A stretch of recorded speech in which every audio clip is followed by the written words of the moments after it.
Greetings, love lights, and welcome to Chakra Light Radio. I'm so happy that you're here with us today. Chakra Light is a network dedicated to bridging the gaps of abundance, creativity, and knowledge through chakra balancing and awareness. What are chakras? Chakras are spiritual energy centers in the human body.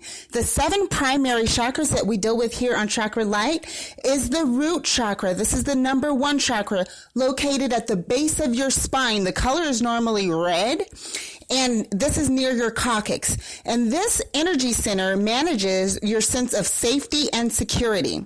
The second chakra is the sacral chakra, which is located 3 inches below your navel. And this color is normally yellow. And this energy center manages your emotional stability. The third chakra is your solar plexus chakra. The color is orange, located 3 inches above your navel. And this energy center manages your power, your confidence in life. The 4th chakra is your heart chakra, located right where it says. It's at your heart, and it manages love and your compassion for yourself and others. Our 5th chakra is your throat chakra. The color is light blue. This chakra manages your vocalization of your truth, your way to speak and verbalize what it is that you're feeling and actually be creative with your voice. The 6th chakra is your third eye chakra, located at your forehead. It's a dark blue color or indigo, and this manages your insight and your intuition, your ability to see things before they come. Your 7th primary chakra that we deal with on this show is your crown chakra. This is located at the top of your head, and it manages your spiritual connection. Today, we have a very special guest on the line to help us balance our heart chakra with love. Her name is Jeanette Green. She has such an amazing history of experience and knowledge. And I'm really, really honored to have this woman on the show today, because not only do I know her as a business professional, a great parent, but she is my aunt. Oh, yes. Oh, yes, I have an amazing family. I have an amazing family. Oh, yes, I have an amazing family. I'm so happy. All right, gotta get that one out. So it's hot in this studio. I gotta take my sweater off. OMG, I'm about to be sweating. Okay, so I'm taking my sweater off, and I'm telling you about Miss Jeanette Green here. She is going to be sharing her insight regarding her love and parenting with her children. Today, I was reading an article it's on Psychology Today, and it has to do with parenting and our ability, some things that we have that kind of get in the way of us sharing our love the way that we can. And I don't necessarily want to say that we should be, but we can. And sometimes we just need a little bit of push to get us a little bit further along. So we have Miss Jeanette Green, Auntie Nat, also known as Auntie Nat, to help give us some insight on how she deals with her real life situations. So today, I'm going to deal with one of these questions. They say many parents have a negative self-image, which they unwittingly extend to their children. I believe that this definitely gets in the way of loving our children, because I'm a parent for everybody out there who doesn't know. I do have a son. He's so doggone amazing. He's 9 years old. And as a parent, I have dealt with situations of feeling like I know best and kind of getting in the way of my son becoming his own self. And I would call that love. But really, it was my negative self-image that I was trying to put on him, saying that he should deal with issues in his life the same way that I should deal with issues in my life. How have you dealt with situations like this? Well, I'm going to piggyback on what you said as far as the negative self-images we may have on ourselves and how we put that on our children. I think I've experienced that at a time in my life too. At this point, I'm glad that I have learned and grown from that. But some of the maybe negative parts, as far as images I had of myself, I think you put it on your children, and it has to do with love a little bit, because you don't want them to go through the same thing you went through.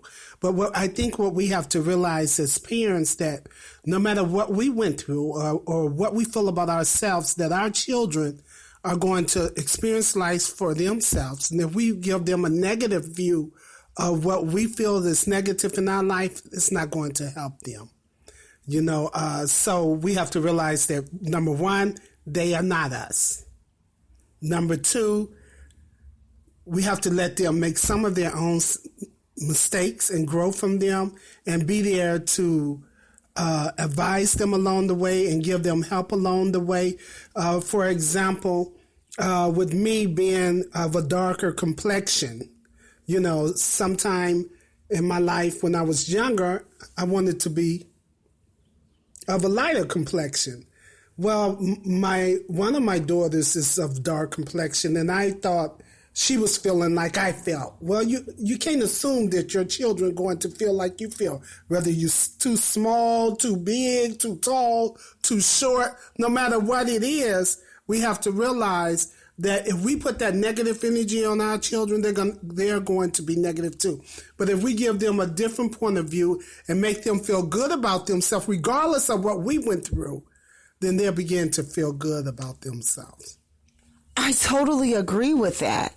And so we're going to dig deeper, because here on Chakra Light, balancing our chakras, a lot of times many of us are out of balance and we don't know, because we don't dig deep into what the root of the cause is. So on this show, it's all about digging into the real. We need to get in the real of the deal. You hear what I feel? Okay, I think that's as far as it goes. Okay.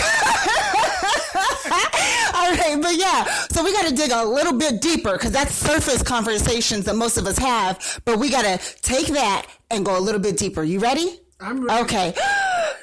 Let's go. Okay. All right. So, yes, we do have situations in our lives that we can project on our children with our negative perspectives. And you said we need to allow them to have room to make their own mistakes. However, something I noticed is sometimes parents, we think we're always right. So how do we know when that time is to allow them to have space to be themselves? How have you, in a personal situation of yours, if you're willing to share with us, how have you recognized that, whoa, this is something from my past that I've dealt with, and now I'm putting it on my kid? Do you have any examples of something that's happened like that, or how you dealt with it? Oh, absolutely. One is the friends that you hang around, that I hung around when I was younger, and the type of friends that my children hung around. Because of my experience, I want to go back a little bit to what you were saying about the root of whatever that situation is. And that's really what it is, the root of it. When we get to the root of it and realize where it's coming from, is when we can deal with it. However, as parents, sometimes, even if we have 1, 2, or 3 kids, this is our first time parenting, first of all. So we all are learning.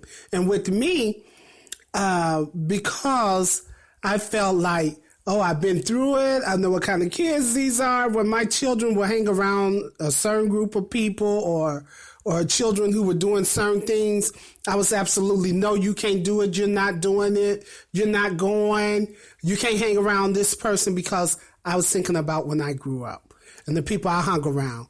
But what we have to know is that if our children are above the influence, are they leaders or are they followers? And you can't treat all your children the same. You have to treat them as individuals. And that's what I did. First, I found myself treating each of them, every one of them, the same. And I realized that you can't treat them the same. You cannot put what you went through or what you think on them. You just teach them what you feel is positive, what you feel is good for them, and then let them go on. Along the way, if they fall by the wayside, you help them get back up again and let them know that life is a lesson. And it's all about learning.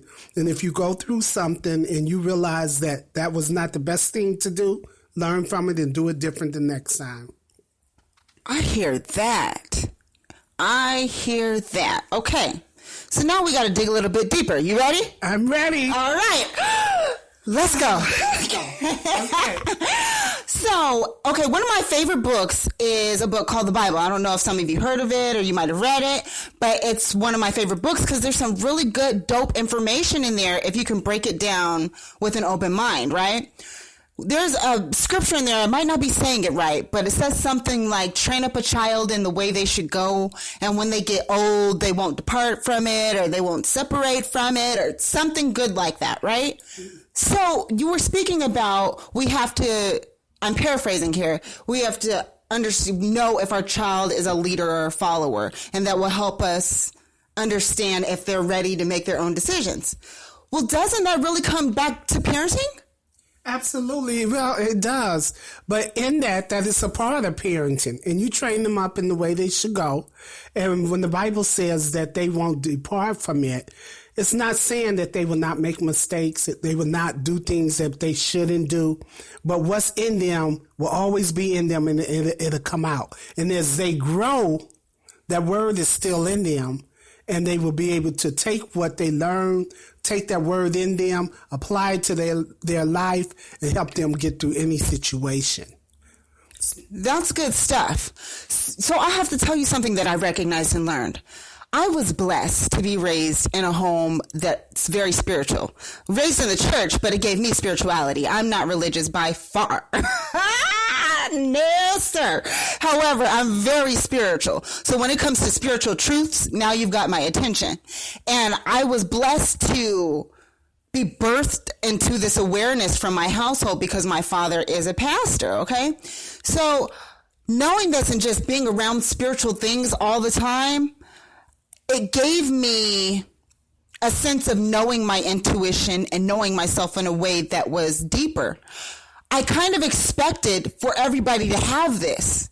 It was just something that I kind of expected for them to know and then as I grew in my years and became wiser in age, I began to see, wow, some people really think and do differently. And it's not because something's wrong with them. It's just because they were raised in a completely different household with completely different rules and completely different family members. And there's nothing wrong with that.